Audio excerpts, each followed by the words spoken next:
Good day, everybody. Welcome back to our Amplify session, where we are spending some time with Graham Power, where he's sharing a bit of his life story with us.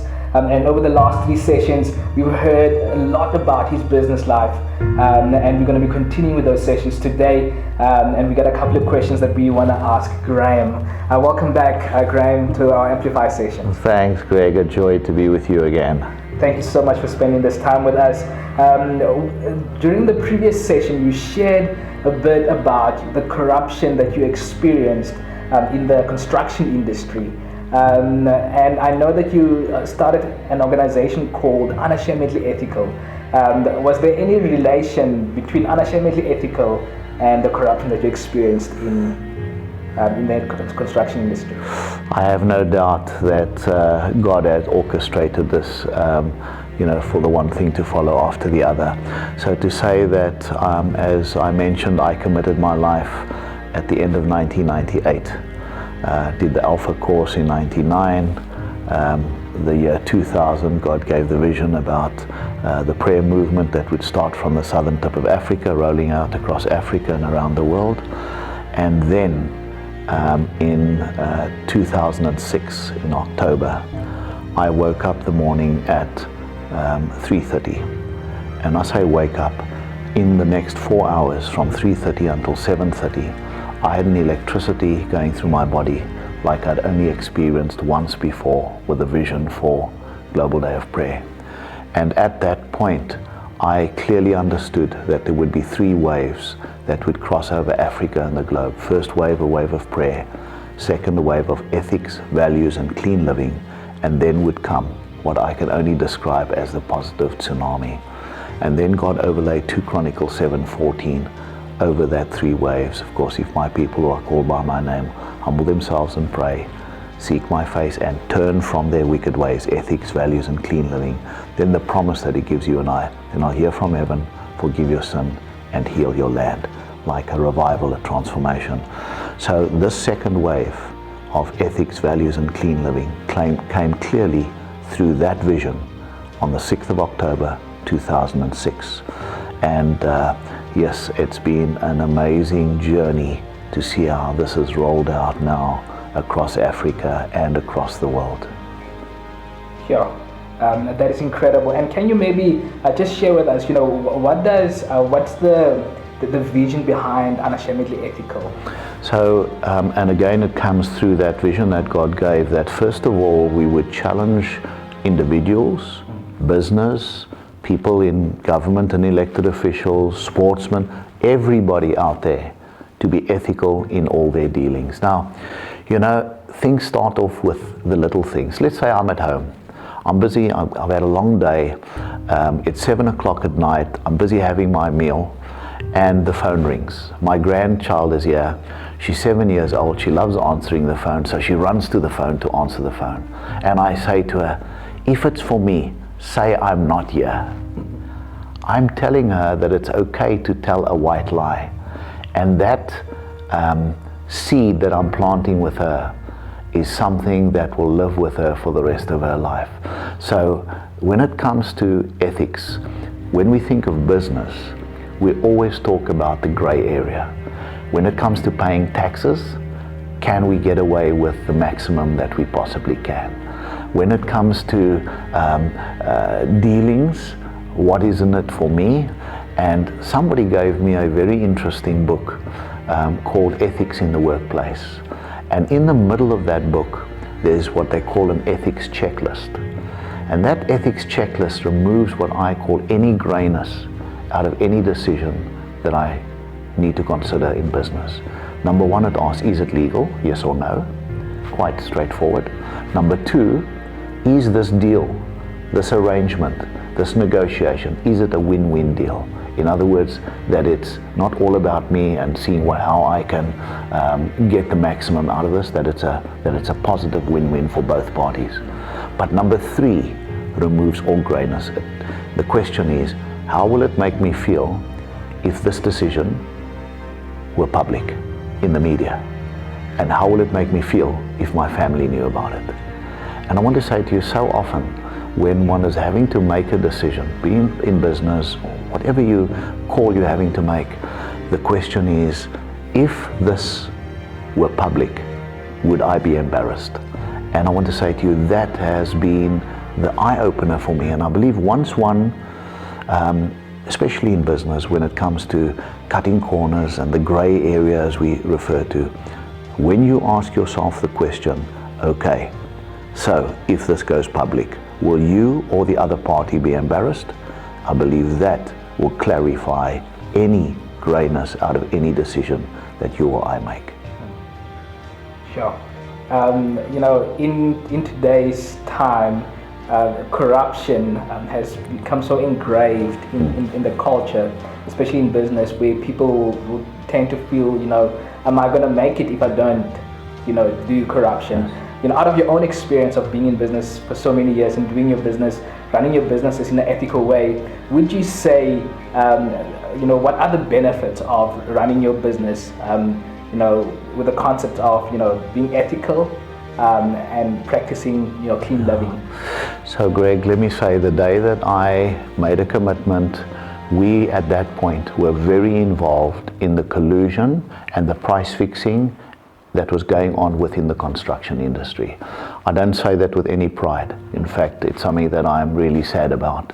And I'd been involved with it for quite a number of years, and at times was even a ringleader in coordinating some of those negotiations. And so to then tell my team, my leadership team, okay guys, it's no longer acceptable. And they questioned it, and they said, but how will we survive? That's the way it's done in the industry. That's the way it's done in Africa. If we don't do it, will we be profitable? Because that's where we make our money. And one just had to be steadfast and say, guys, we have to do this. And there was a risk. But I want to say to you that thanks to God's provision, we have found the reverse happened. People came to know that as a contractor, often when it comes to extras, you put in claims, you load the values on those claims, etc.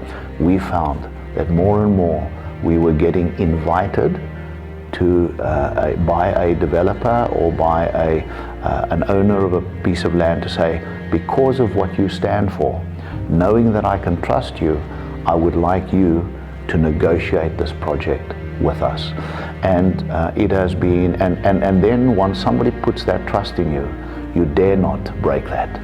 So we often nowadays work on bigger projects on a partnering approach with an owner or a developer, where we can effectively help them to develop at the best potential cost and so forth. So that has, I believe, been the kind of challenge that we've been through. And of my staff said to me, hey, but Graham, you taught us to do these things, and now you're telling us it's no longer acceptable. And I had to humble myself and say, guys, you're right. This is not on, and I was wrong by having encouraged and insisting that you did some of these things way back. Sure. Speaking about, a culture of corruption, and it's become such an intricate part, a big part of society. Would you say there's a need for ethical leadership, ranging from businesses to government to any organizational institution? And what would be the impact of having ethical leadership in place? It is absolutely critical. First of all, I think that corruption is like a cancer chewing away at society. And you know that we have shared this before. I'm of the view that we will not rid South Africa, Africa, many of the countries that have got systemic poverty. We will not rid it of systemic poverty unless we can rid it of systemic corruption. And right now, sadly, in our own nation, South Africa, there is systemic corruption. We've just recently had the revelation that with COVID and the monies that had to be spent on the PPE for the frontline workers and how that was manipulated, and double and treble prices and cronyism and things like that took place. It is sickening to think that this has actually cost lives. As somebody said, it's murder. That's what this really amounts to. So corruption, this cancer chewing away at society, it's something that we're going to have to work at. And we need role models. We need people that others can look up to and to say, you know what, I'm willing to make the sacrifice. But that inner peace that you and I have when we go to sleep at night, knowing that we don't need to wonder tomorrow, what did I say yesterday, and how do I follow up on that small white lie with the next and the next. And it's a sad state that across the world, this is probably the biggest weapon of mass destruction facing Earth today, and that is corruption. Yeah. And just my final question for you today, would you say that there is hope for our nation and for the continent of Africa? And what word of encouragement would you give to any leader who's listening, just encouraging them to take a stand for ethics, values, and clean living? So to say that I am absolutely passionate about Africa, you know that I see that as part of my purpose and calling. I do believe that Africa has a tremendous future ahead of it. Yes, there are many challenges. When we think about corruption, we think of leadership, at political level, etc., business leadership, church leadership, all kind of leadership. This is a key focus. But I'm excited. I'm excited that we're living in these wild times with many, many challenges, and I believe that God has got a plan. And through that 3-part 2 Chronicles 7 vision that I shared with you that came about, I believe that God has a plan for South Africa to be a light to Africa, and Africa to be a light to the world, as crazy as that may seem. So I'm a whitey, but I'm an African, and I'm proud to be an African, and I believe that each of us have got a role to play. And yes, we could say the problems are so big, what difference can I make? Nelson Mandela made a difference, and so we think of many individual leaders that made a difference. Leadership, role models, we can do it. But we need to take hands, we need to turn from our wicked ways, and I believe by God's grace we can see this continent of Africa becoming a light to the world. Come on. Can you maybe just share with us how long has Unashamedly Ethical been in operation and the rollout of that and how it works? Okay, so I've mentioned about October 2006. Almost immediately in South Africa and here in the Cape Town area, we started to encourage people to commit. So there are 3 legs to Unashamedly Ethical. Number 1, a pledge form for individuals, for youth, for business people, those in government and elected official, churches, sportsmen, etc. So there's 7 pledge forms for the different kind of, let's call it, levels of society. So once you and I have signed, and it's so easy, you can go onto your phone and you can just punch in joinue.net, and then it'll take you less than 2 minutes in order to fill in your information. The minute that's filled in, you will receive back a certificate of your signatory to this pledge, 10 points, and it's things like I won't pay bribes or receive bribes, I'll be faithful to my family relationships, etc. So very straightforward, biblical foundation kind of 10 points. So as an individual, as a business, as a church, as somebody that's an elected official or in government, there's a place for you to fill in. So the hope is that everybody will fill in the individual one and then the corporate one, whichever particular segment you're involved with. Then you automatically are part of an electronic database. So imagine if you want to get an electrician or a plumber to come work in your home. Instead of going to the yellow pages and just getting somebody to give you a quote, how about thinking about the 3 or 4 or 5 plumbers in your town that have signed up and have said that they are unashamedly ethical? Would you not rather get them to come and give you a quote, do the work? Hopefully they won't overcharge you, and if there's a latent defect, they will come back and sort it out. If they fail to do that, and this is step 3, there is a team, an ombuds couple, 2 gentlemen in South Africa's case, that effectively would hear any complaints. So if I have done a job for you and I haven't performed, you report that to the ombudsman.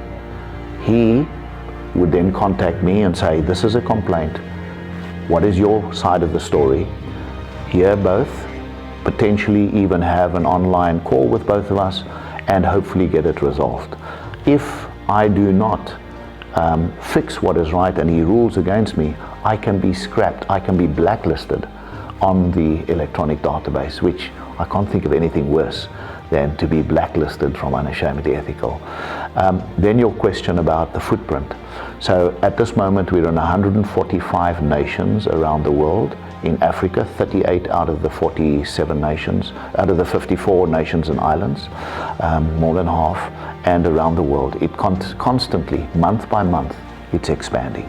So it is growing, and the need for this is huge, and I believe this is God's plan, and therefore we just continue to persevere by what I believe was God's instruction. And I'm trusting and praying. Greg, you're very involved with the youth, with Tribe, and I'm excited that this is not a 100-meter dash. This is not a sprint. This is a marathon. We need to be working with the youth of the world at the age of 13, 16, 18 in order for them to be able to make that commitment, in order to make a change in 5 and 10 years time and 20 years time. And so I'm excited as this thing rolls out around the world. Thank you so much, and my hope is that everybody listening will really, take that stand for ethics, values, and clean living. Now more than ever is our world, our country, our communities in need for people who will take that stand to be ethical in all their dealings. And we really want to encourage everybody listening to join the movement by visiting joinui.net. And take that pledge to be unashamedly ethical in all your dealings. Yeah, and also, Greg, if people want the information and some short videos, it's all available on www.unashamedlyethical.com, and all of the information is available there, and it's so easy, and really want to encourage people to grab hold of this. This is God's plan. Not my plan, not your plan, not man's plan, God's plan. Come on, that is awesome, that is amazing. And I'm super excited to see how we can change our country. Amen. Thank you so much, Graham. Looking forward to our next session on our Amplify platform.